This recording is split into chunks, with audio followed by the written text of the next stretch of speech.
Okay, so what do we do when we've actually trained some young people or we think we can see a strength? My advice to you would be to potentially look at your project and understand where potentially their strengths and assets can actually lie within the programme.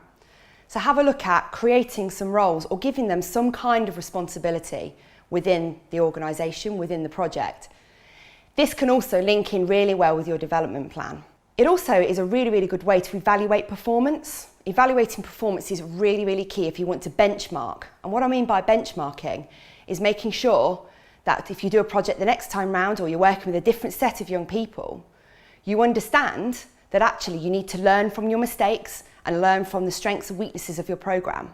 Evaluation can take its place in many forms, such as forum groups, so get the group together, ask them for their own feedback. There's nothing better than hearing it from actual people. But also look at things like case studies. Can they tell you something? Have you got some really key messages that you can send out to the next cohort, to the next group, to the next young people? Because when you're out in the community and you're working with partners, they want to know successes. They want to know, why should I be doing this programme? Why should I be involved? It's all about getting women to understand what other women need. And that in its sense, as the Us Girls programme, is really important. Okay, so how can being a peer leader and understanding the processes around a development plan help you to build your life skills and your CV experience? It's important to think about CV experience and life skills as an ongoing reflection process.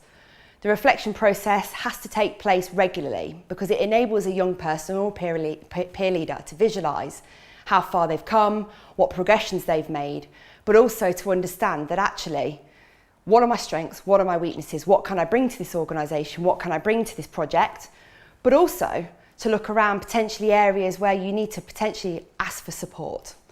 So it's not a weakness to ask for support. It's important to understand where you are doing really well and where you potentially need some support. The best way I can describe it is you looking at a way to plan, do and review.